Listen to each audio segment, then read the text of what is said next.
suñu gan ci kanam Serigne Mbacké Ndiaye lay doon nekk ancien ministre alors tey jàngat bi ñu ci ànd ak Pape Bagane expert entrepreneuriat directeur cabinet Gane Consulting ñu ngi lay nuyu monsieur Ba di la dalal jàmm. merci maa ngi leen di fay. am kontaan trop ñëwaat ci seen plateau. d'accord merci jërëjëf alors dañoo gis agence nationale bi ñu dénk wàllum statistique ak démographie mu am ay xayma yu mujj yu ñu génne ci wàllum ñàkk xëy ndaw ñi rawatina ndaw ñi nga xamante ni peut-être amuñu formation wala peut-être formation bi ñu am méngoowul ak li ñuy proposé ci marché bi et tout bu ñuy xool de façon générale maanaam chômage élargi bi ñu ne diggante 2019 ak 2024 jóge na ci 16,3% ñëw ba ci 21,6% mais lan mooy expliquer loolu parce que je pense que problématique boobu depuis des années ñu ngi koy poser et malgré tout ñu ngi vivre même chose ba tey. merci alors su ñuy wax ñuy wooye les net mooy sans emploi sans qualification professionnelle des jeunes dañu nekk frange boo xam ne dafa am solo si ñu xoolee la population qui est en chômage globalement et damay rappeler que problème bi du Sénégal rek Afrique yëpp la Afrique subsaharienne globalement suñu xoolee suñu population dañ naan fii ak 2030 dañuy def 1,4 milliard et 65% plus de 65% c'est les jeunes qui sont âgés entre 18 et 35 ans ci jeunes yooyu noonu suñu xoolee âge moyen bi 19 ans la mooy ñu toll ci am qualification professionnelle am liggéey maintenant nag liggéey dañu nekk ci différents facteurs externes ñuy woowe conjoncture économique boole koog secteur yoo xam ne da doon doxatul looloo tax jeunes yooyu tey ñu am jafe-jafe xëy rawatina waxuñu sax ñi am qualification mais ñi amul qualification ñoo xam ne amuñu éducation suñ ko mënee wax noonu sans éducation sans emploi ñoom ñoo gën a bëri maintenant nag loolu noonu doon tey ci at yu ñu génn ak crise yu ñu am ci au niveau économique globalement ñu jël ko aussi conjoncture économique bi ñëw dooleeku si entreprise yi li ñu doon jël dafa wàññeeku secteurs yi xaw a sooxe looloo tax tey ñu am peut-être une hausse sur le pourcentage de jeunes en chômage qui sont sans éducation et sans emploi ñu leen di wooye les net maintenant nag loolu su amee ci réew dafa baax ñu siy def ay jéego pour xool nan la ñuy def ba gën leen orienté nan la ñuy def tey ba ñoom ay passerelles yi mooy nan la ñuy xool yan secteur la ñuy gis ci suñu secteurs yi pourvoyeur d'emploi yoo xam ne tey ndaw yi mën nañ ci am xëy ñu xool nu ñuy def ba gunge leen ci diir bu gàtt jox leen les compétences techniques les compétences professionnelles de base pour ñu mën a am xëy. mais est-ce que justement jot nañoo cibler à travers des études par exemple secteurs yi nga xam ne peut-être foofu la ñu gën a mën a dugal ndaw ñooñu parce que booy xool ñi nga wax naan peut-être am na ñoo xam ne amuñu qualification amuñu xëy secteur yu mel ni wàllum tabax bi bâtiment bi dañ fa daan gis peut-être ñoo xam ne peut-être amuñu qualification nekkoon nañ fa. te gis nañ dernièrement ay perte d'emploi yu bëree bëri. ci yooyu noonu BTP dafa xaw a taxaw depuis quelques années. dû à beaucoup de facteurs. mais am na ñetti secteurs yoo xam ne ci Sénégal suñu xoolee ci suñu croissance mu doon on les appelle les secteurs pourvoyeurs d'emploi bi ci njëkk mooy le secteur tertiaire agriculture. suñu jëlee agriculture sur la chaîne de valeur sur le maillon transformation des produits locaux c'est un secteur pourvoyeur. tey mën na employer ay ndaw mën na jox xëy ndaw ñi suñu jëlee secteur mel ni solaire. parce que coût énergétique bi dafa élevé solaire bi am na ay opportunité tey ñu former si rapidement des jeunes ñu mën a am qualification technique suivant les CPS li ñu naan certificat professionnel de spécialisation ñu mën a commencer yëngu ci dara suñ jëlee secteur bu mel ni électricité aussi de plus en plus dañuy soxla ay techniciens dañuy soxla ay ndaw yoo xam ne tey am nañ les compétences de base au niveau de la formation professionnelle pour ñu mën leen gunge ci secteur yooyu ñu entreprendre mais secteur bi gën a mën a jox xëy ndaw ci suñuy réew waxuma sax Sénégal mais Afrique subsaharienne globalement agriculture la suñu jëlee agriculture nag dañ naan agriculture avec un grand A ñu am ci approche chaîne de valeur ñu jóge ci production ba ci commercialisation suñu xoolee ñetti maillons yu noonu benn bi ci digg bi muy transformation tey gis nañ ne en tout cas secteur la boo xam ne war nañ ko gën a dooleel pour que mu ndaw yi dafa mën a gën a am xëy mu jëm ci tous les produits tous les secteurs yoo xam ne su ma jëlee spéculation yi dañ ci am déficit de consommation nan la ñuy def tey ba valoriser suñu produit li ñuy produire transformer ko di ko jaay moo am njeexital ci ndaw ñi moo am aussi njeexital ci suñu économie locale ñetti secteurs yooyu daal lañ jàpp ne tey suñu si defee ay jéego dinañ mën a peut-être gën a pousser li ñu naan l'emploi des jeunes donner aussi une chance à ces jeunes-là de pouvoir avoir une qualification avec un métier très rapide parce que jàng formation professionnelle dafay jël temps formation technique di nga def 3 ans 4 ans 5 ans 3 ans pour nga am BTS nga am brevet de technicien supérieur pour mën a liggéey maintenant nag ci at yi ñu weesu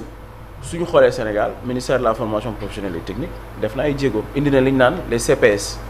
certificat professionnel de spécialisation yoo xam ne 3 à 6 mois ñu tàggat ndaw bi ci benn métier yóbbu ko mu pratiquer ci atelier wala ci entreprise mu commencer mën a def dara li njeexital bi mooy que nan la ñuy def tey ba ñu commencer ñoom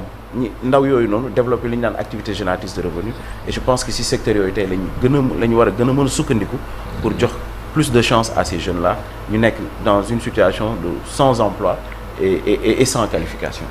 am na yeneen ñaar yu ma si dolli bu weesoo agriculture bu weesoo solaire bu weesoo électricité am na tey les industries culturelles et créatives li ñu naan ICC bu ma jëlee art de scène ñu ngi wax tout à l'heure art su ma jëlee photographie su ma jëlee vidéo su ma jëlee tout ce qui est graffiti su ma jëlee musique day mën nañ ci former très rapidement sur des CPS pour que ndaw yi mën a am lu ñu def suñu jëlaatee dernier secteur au-delà de ICC mën nañ xool aussi passerelle lu ñu am ci digital tey par exemple am na tey ay CPS yoo xam ne mën nañ ko def ci xarala jumtuwaay xarala yu bees yi rapidement ñu former ci jeunes yi ñu mën a def dara commencer am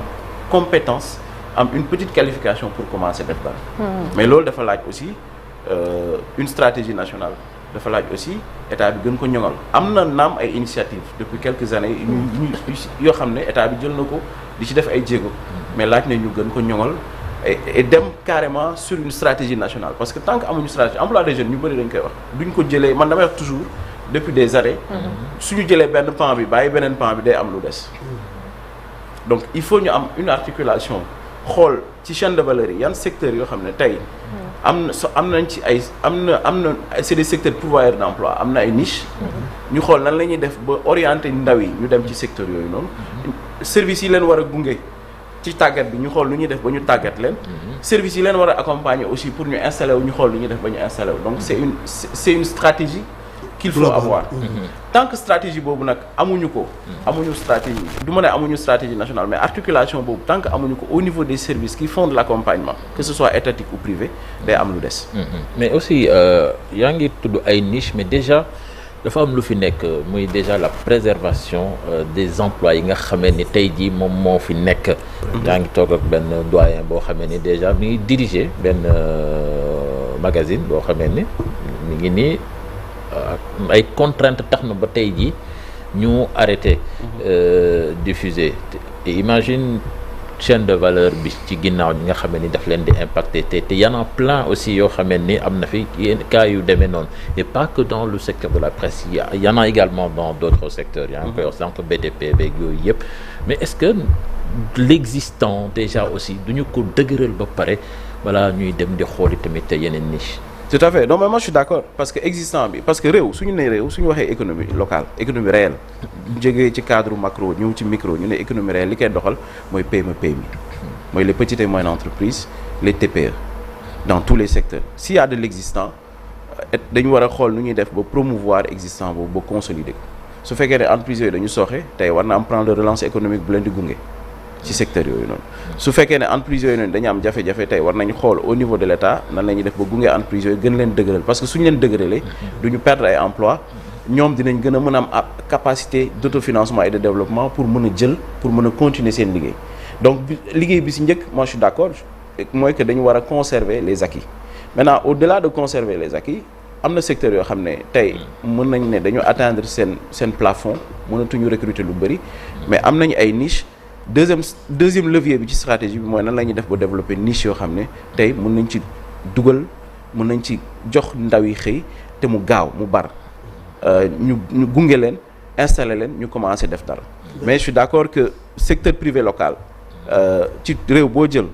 ci développement du sax théorie mais dañuy xool ne c'est factuel secteur privé local moo yor réew moo yor économie mooy muy PME PMI muy presse muy d'autres entreprises dans d'autres secteurs wax nañ ci BTP bi su doxee dina employer ñu bëri même si c'est à temps partiel parce que c'est des chantiers dañuy dem sur une période su jeexee ñu renouveler waat yeneen secteurs yi aussi idem donc moi je suis convaincu, comme ni ma ko waxee toujours, les PME PMI doivent être au centre. Et les accompagner, les soutenir et faire leur promotion serait une très bonne chose. mais gis nañu secteur parce que tey pour ñu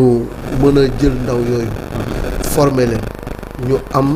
qualification professionnelle ñu dugal leen dans le marché de l'emploi il faut ñu am un secteur privé fort comme ni nga ko waxee. mais aujourd'hui le contexte économique est tel que bari na ci en tout cas secteur entreprise yu nga xam ne wàññi yàb bi moo leen gënal sax am na sax ñu nga xam ne ñu ci bari ñu ngi commencer di wàññi comment faire maintenant pour aider justement ces entreprises là ba ñu taxaw ba mën a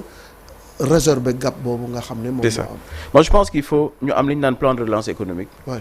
il le faut. C'est la base. Presse bi mi ngi fi mais. waaw presse bi mu ngi fi presse bi c'est un cas. Je peux dire c'est un cas d'école mais il y a d'autres secteurs ci secteur yëpp ñu jël muy presse. muy BTP muy service. muy tout ce qui est aujourd'hui tertiaire suñu jëlee le digital suñu jëlee aussi le secteur primaire entreprise yi fi nekk di def production transformation commercialisation dañu war a mën a xayma defaat recensement xool jafe-jafe yi xool impact yi suñu xoolee impact yi ñu xool nan la ñuy def tey avec l'apport du privé parce que bu état mënul def lépp day mettre le cadre day indi les moyens de promotion et accompagner la dynamique à travers une stratégie maintenant impliquer le privé pour que entreprise yooyu noonu am jafe-jafe ñu mën a am des crédits qui leur permet de relancer leur activité. Mais il y a beaucoup de pertes d'emploi. Oui, il y a beaucoup de pertes. xale yi am na sax benn association bu ñu créé bay wax xaw ma ñaata emploi je n'ai plus le chiffre en tête. Pour ne pas raconter des histoires. Non wax naa ko sànq nee naa contexte bi c'est difficile pour tous les pays. C'est pas que le Sénégal il y a beaucoup de chocs exogènes suñu jëlee soo xoolee macroéconomie am na de plus en l'environnement international bu ñu jëlee cas au Sénégal programme projet yu bëri. Bailleurs au niveau international am na ñu bëri retiré wu nañ. ñu ngi am na ñu dem am na lu ñu perte suñu jëlee les chocs qui ont fait les crises qui se sont déroulées ces dernières années am na aussi impact sur notre économie indirectement même si c'est pas directement suñu jëlee aussi les contraintes économiques au niveau du marché local def na de telle sorte que entreprises yi yu bëri pour ñu am trésor li ñu naan trésorerie continuer di produire continuer di jaay pour mën a am rentrée d'argent téye seeni employés dafa jafe. am na ay jafe-jafe maintenant jafe-jafe bu amee dañuy taxaw seetlu. xool lan moo waral jafe-jafe yi ak nan la ñuy def tey au niveau interne du pays nan la ñuy def tey ba relancer les activités économiques mais une chose est sûre c'est que PME PMI yi dañ leen war a gën a dooleel. dañ leen war a gën a jox koom-koom ñu am que mu doon des crédits. De fonds de roulement que mu doon des crédits d'investissement pour que ñu mën a relancer seen activité pour mën a gën a dugal xaalis pour mën a gën a maintenir les emplois ak recruter ñeneen tant que loolu amul dañuy nekk ci contexte bu difficile. mais bu ñu xoolee il y a eu des politiques d'emploi yu bëri yu nga xam ne lancé nañ ko. Est-ce qu'on a fait l'évaluation de ces initiatives là gis nañ fi xëyu ndaw yi. gis nañ fi programme OFEJBAN et cetera. gis nañ fi yeneen programme yu nga xam ne.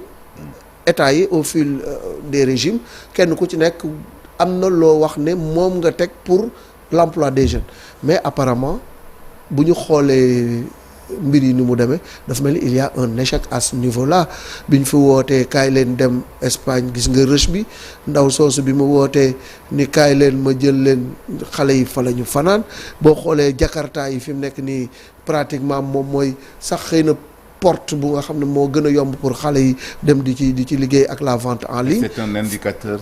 significatif dafa mel ni fi mu nekk nii. le taux de chômage est énorme. Je dirais pas échec peut-être limite des programmes. Les limites je dirais pas échec parce que mënuñu am na lu ñu jot a def. tudd nga fay initiative avant OFEJBAN après ñu am ANEJ. après ñu am ANPEJ. voilà après ñu am DER. Et cetera après ñu am ay programmes spécifiques yoo xam ne c'est avec l'appui des partenaires par exemple Agri Jeunes avec la BAD. On a eu aussi les DAC aujourd'hui on a les agropoles avec la BAD dañuy jéem parce que li may wax toujours emploi kenn mënu ko résorber d'un jour à l'autre c'est une stratégie maintenant c'est une stratégie boo xam ne da nga koy teg indi ay mécanismes yi suñu demee ba nga gis ne am na ay limites ce qu'il faut faire c'est réévaluer et indi ay orientation yu bees pour xool nan la ñuy def ba gën a performant mais am na lu état bi def ñi fi jógee am nañ lu ñu def ñi fi nekk ñu ngi jéem suivant la stratégie bi ñu am SN 2050 dooleel ay pôle territoire indi renforcer formation professionnelle et technique. dañ leen koy accorder que ne loolu ay jéego la maintenant comme ni may wax toujours dafa laaj aussi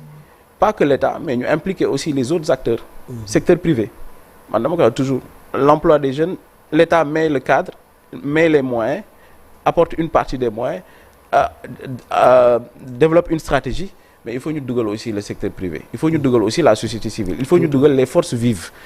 suñu boolee 4 maillons yooyu noonu si la ñu am une stratégie nationale cohérente pour dire nan la ñuy def ba adresser l'emploi des jeunes. maintenant il y a aucun pays au monde bu lay wax que ce soit des pays africains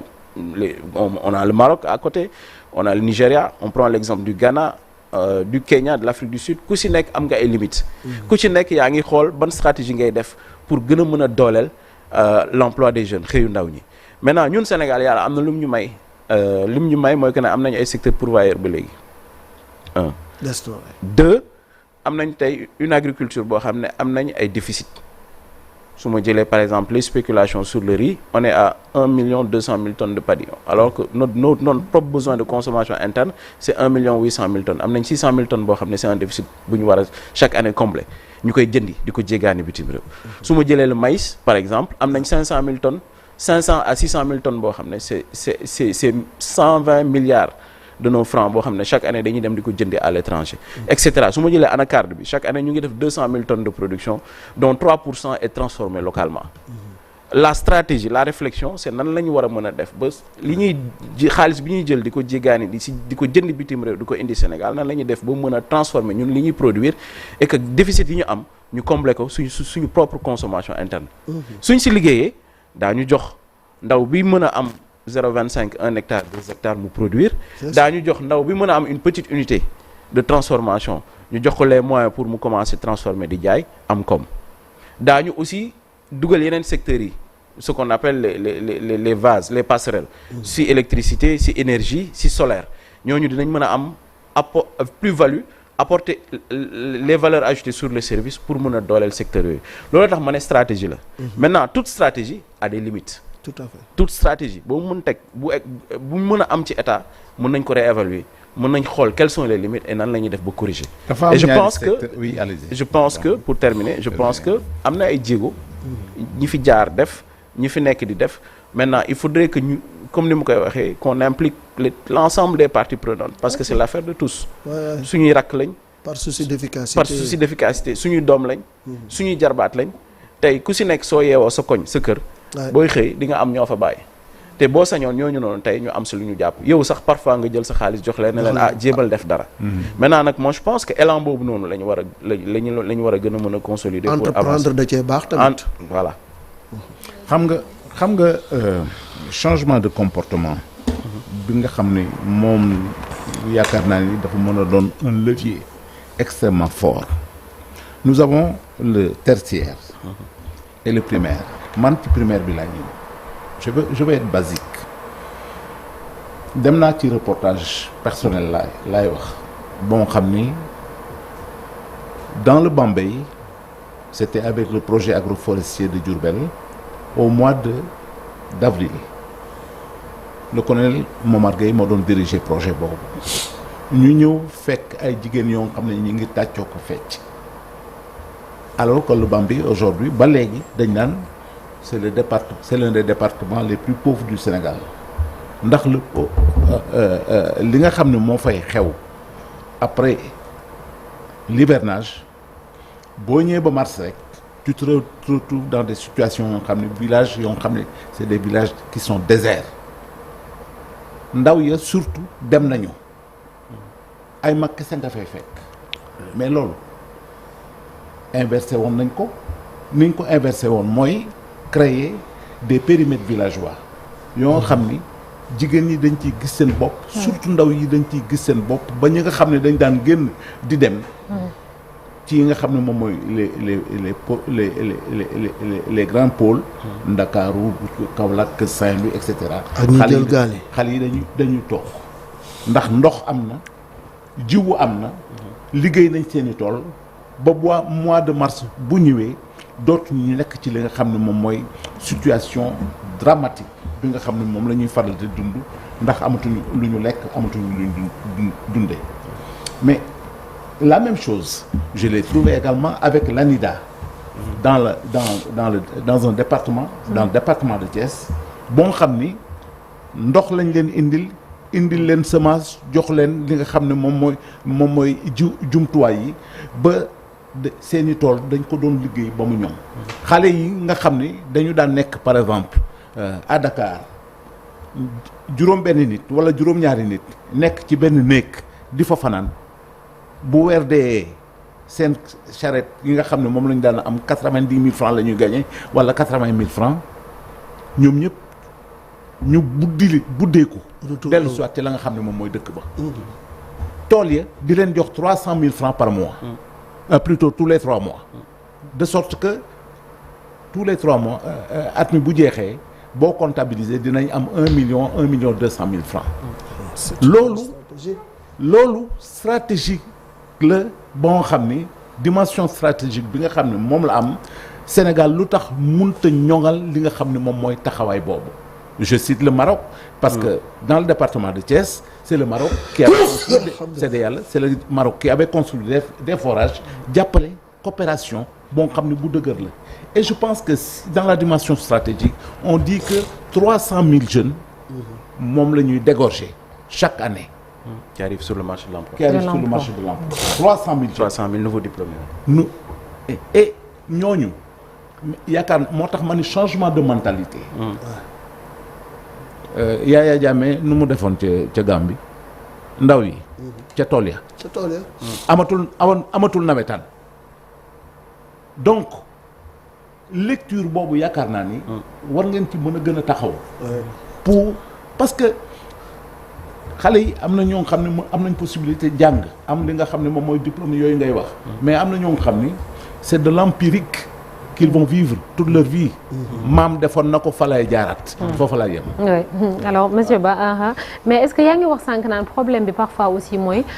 du ñu def taxaw seetlu xool évaluation et tout est-ce que politique yi El Hadj Malick mujjee wax et puis structure yi ñu fi mettre en place durant toutes ces années est-ce que def nañu benn évaluation bu complète boo xam ne dinañ xam ce qui marche et ce qui ne marche pas parce que y a des modèles qui marchent quand même dans d'autres pays yoo xam ne mën nañ cee inspiré wu aussi. Absolument. oui non mais je pense que évaluation yi def nañ ko et je pense que loolu moo doon épine dorsale sax seen suñu jëlee stratégie nationale 2050. suñu xoolee les pôles territoires. suñu xoolee aussi dans chaque pôle territoire les secteurs clés yi ñu mettre en avant. les 8 pôles territoires. suñu jëlee les 8 pôles territoires au-delà des secteurs clés ñu renforcer le dispositif pour la formation professionnelle et technique indi ay CPS certificat professionnel de spécialisation pour que ndaw bi am idée bëgg a tey béy ñu jox ko les compétences de base installé ko mu dem commencer liggéey loolu gars yi ñu ngi koy def mais comme ni ma ko waxee sànq il faut que ñu gën ko dooleel c'est ça il faut ñu gën ko dooleel am na ay limites mënuñu wax ne li ñu def lépp à 100% baax na am na lu ñu fi fekkoon loo xam ne amoon na ay limites am na dispositif boo xam ne amoon na fi avant bu def ay jéego ANPEJ gunge na fi ay jeunes DER depuis sa création financé aussi ay milliers de petites unités TPE mais doyul la demande elle est là parce que dañu nekk population boo xam ne comme ni ma ko waxee sànq doyen wax na ko chaque année dañuy am 300 000 nouveaux diplômés qui arrivent sur le marché de l'emploi et c'est les nouveaux diplômés ñoo xam ne am nañ qualification mais à côté il y a des milliers sans qualification. c'est ça ñoo gën a bëri. ñoo gën a bëri. maintenant nekk ci Jakarta yi ñoom ñooy mbëkk di dem. ñooy dem ci Jakarta yi maintenant nan la ñuy def ba ñi ne sans éducation sans qualification ñu leen di woowee les NEET nan la ñuy def tey ba gën leen a gunge ci secteur yi mu wax te agriculture je pense Sénégal ñun dañu am benn chance boo xam ne loolu laay wax ma ne duñ ko jéggaani on a presque 3 millions d'hectares de terres arables. ah ouais. suñu un relève plat. On a de l'eau partout, excepté Kédougou, le sud-est. Région boo dem mën nga du laaj aménagement bu metti mën nga aménager mën nga am point d'eau. C'est ça. mën nga am aussi comme ni mu ko waxee ñu gunge la nga am kit d'installation. nga commencer am ndox di béy. ci spéculation yi gën a yomb ngay def sur 3 mois boo jël su ma jëlee le riz. ay cycle court. su ma jëlee le riz su ma jëlee par exemple le mil le maïs su ma jëlee l'anacarde sur 3-4 mois de campagne nga récolté jaay. mais l'horticulture bi sax day ñëw comme activité de soutien activité génératrice de revenu boo xam ne en attendant ngay xaar mu ñor mën nga ko def rapidement am si dara maintenant loolu comme ni ma koy waxee il faut am na politique nationale am na tey des programmes yu si def ay jéego. am na d'excellents programmes comme Agropole Sud par exemple tey bi gën a avancé commencé na di dugal ndaw ñi di leen installer di leen gunge ñuy béy di récolter di jaay. su ma jëlee programme Agri Jeunes dans le centre dans le sud dans le nord ñu ngi def ay jéego pour man programme yooyu noonu ay modèles lañ yu ñu war a répliquer à l'échelle nationale. Et que gunge jeunes yi les nit ñi ñu naan les sans emploi sans éducation sans qualification ñu gën leen a gunge orienter leen ci secteur yooyu noonu maintenant am nañu ay niche bu ñu fàtte que ne solaire bi tey niche la ñu ngi naan coût efficacité énergétique activité boo jël boo xoolee compte d'exploitation bi 40% yi coût yi revient à l'énergie nan la ñuy def ba baisser coût énergie gën a utiliser solaire bi opportunité la am nañ aussi de plus en plus pour les emplois qualifiés de plus en plus transport ñoom li ñu naan les métiers du développement du transport urbain et durable de plus en plus ñu ngi dem vers l'électrique ñi am formation professionnelle sur les métiers électriques nan la ñuy def ba gën leen orienter ñu dem sur ce secteur là pour mën a préparer la main-d'œuvre qualifiée pour gérer ce secteur maintenant li ñu am ba des dama koy wax chaque jour ça fait des années que man may bind ça fait may liggéey sur les questions de prospective économique et d'emploi dama koy wax l'agriculture est un tremplin. Aujourd'hui c'est le plus grand secteur pourvoyeur d'emploi dans ce pays si on s'y prend correctement et surtout la transformation parce que produits yi ñuy utiliser yëpp même la bouteille d'eau même les biscuits la farine notre propre consommation rek suñu arrivé woon à ce que tout ce qu'on consomme qu'on puisse nous-mêmes le produire et le transformer on aura une économie réelle. Merci. lan moo tax ñuy faillir à ce niveau-là. je pense que am nañu ay jéego de plus en plus man gis naa depuis quelques années ñu am ay entrepreneurs yu si def ay jéego di indi ay produits di ko labelliser di ko yóbbu suñu ay rayons di ko jaay nit ñi mu gën a am lu ñu naan la consommation made in Sénégal parce que lii fii lañ ko defaree ñun ñu si mu am njeexital. maintenant dañ ko war a gën a dooleel. y a benn aspect boo xam ne doyen peut-être mun constater na ko y a un manque d'information aussi. Beaucoup ne savent pas. ok tey soo jëlee jeune bi nga laaj ko est-ce que xam nga ne soo demee ci secteur bi lii mën nga ko ci am soo defee lii mën nga ko ci am mën na am njeexital bi ci 3 à 4 mois wala sur 6 mois xamul. Maintenant il y a un gros problème de sensibilisation pour moi le premier volet c'est d'abord sensibiliser les jeunes sur les opportunités sur les niches et les débouchés. D'accord. Le deuxième volet maintenant c'est accompagner promouvoir le dispositif d'accompagnement parce que suñu entrepreneuriat dafa am ñetti pàcc bi ci njëkk du financement du xaalis damay wax financement bi mooy ñëw peut-être en dernier ressort mais bi ci njëkk mooy ñu gunge la nga am les orientations nécessaires am les compétences techniques de base nga installé wu maintenant soo installé woo ñu accompagner la sur le renforcement de capacité pour nga xam nan ngay développer sa activité nan nga koy yoree financement bi mooy mujjee loolu aussi am na ay jéego tey yu état bi ay mécanismes yu état bi teg ay programme de développement yu gunge état bi ci wàllu boobu noonu secteur privé bi am na ñu ciy liggéey mais doyul il faut ñu gën ko dooleel. D'accord. Loolu laa toujours donc il y a 3 vecteurs il y a 3 aspects yoo xam ne c'est important premier bi c'est l'accès à l'information. Deuxième bi c'est le changement de mentalité. Troisième bi maintenant c'est comment on peut promouvoir un dispositif efficace pour que ñu avancer rapidement pour jox ndaw yi amul xëy ñu jox leen xëy. D'accord. Alors le dernier mot ça revient. gis nga foofu nga daanelee. Près de 5 millions de jeunes sont dans ce pays et ils sont inactifs. Ouais. 5 millions. C'est effarant. Moo tax les agressions et cetera parce que yooyu yëpp. dafa koy laxasaale ci ñàkk xëy mi ci ñàkkum xëy bi 5 millions de jeunes mais 5 millions de jeunes c'est une force de frappe qui est qui est incroyable et je pense que si on travaille comme il faut si les vecteurs sont bien définis et qu'on se consacre absolument à cela mais sinon on n'a pas nous les moyens la coopération pour nous donner ces moyens-là. C'est ça, il faut une prise de conscience des jeunes aussi quoi te loolu dafa laaj un travail de communication bu nga xam ne et de conscientisation bu am solo parce que xale yooyu nga wax Thiès tey bu ñu leen jëloon en exemple wane que un peu partout wane leen ni yes c'est possible yes we can mën nañ ko def. ñii gis nga ñooñu ci lii la ñu déparé dañoo dem lii ba lañ gëm ci seen am bopp. voilà donc Parce que- ñooñu ngay jël def ko moyen de communication et la preuve par l'image nga wan leen ni ñii def nañ ko am nañ ko mën ngeen ko yéen tam ñëw leen ñu gunge leen ngeen. c'est ça def mën na nekk te am nañu exemple. koo ca wax gis nga xale yooyu Oui. ngay tudd. ne nañ leen def exemple. koo ca wax dala boo ko nee Ndakaaru mu ne lu ma fay wuti. voilà. Ouais. c'est vrai Te- oui oui lu ma fay oui wuti. monsieur Ba oui. Oui non je le disais pour conforter li Malick wax am nañu ay exemple tey. boo Oui. jëlee dans le sud am nañ ci ay exemple ay Voilà. ay success stories ñu si mel ni Jérôme Diandi. di exploiter ay nekk ay jeunes di exploiter ay hectares. Voilà. di def chiffre d'affaires. su ma demee dans l'est Tamba ñu si mel ni ku si mel ni Tidiane Diallo Agro Bédare tey l'un des plus grands producteurs de maïs qui a moins de 35 ans. Ah de ce oui. pays. Dans le nord même chose ici à côté. tey am na ku fi def des merveilles ñu koy Souleymane Agne si fraise bi. fraise oui. Fraisen mu ngi fii Bayax. Ici. baax loolu tax ma ne y a un gros travail ñu bëri de dañu yaakaar communication, il faut- ne dañu yaakaar ne c'est les moyens c'est la formation mais il y a un gros travail de sensibilisation Ouais. et de changement de mindset. c'est ça. C'est ça. tant que mentalité yi changé wuñu sensibiliser wuñu leen ba woon leen ay débouchés ñu gis ay rôle modèle seen mentalité changé même soo ñëwee jox leen àdduna ak li si biir dañuy Duñ ko mën a li ñuy def. gis mooy dem dawal Jakarta C'est wala ça, dem ouais, malheureusement. Merci beaucoup. Merci monsieur Pape Bagane, expert entrepreneuriat, directeur cabinet Gan Consulting. Merci beaucoup. ñu ngi lay Merci, sant c'est bu moi. baax. Merci, Merci. bonne journée à vous. Merci. ñu jàll ci ponk bu mujj suñu gan ñu dalal ko.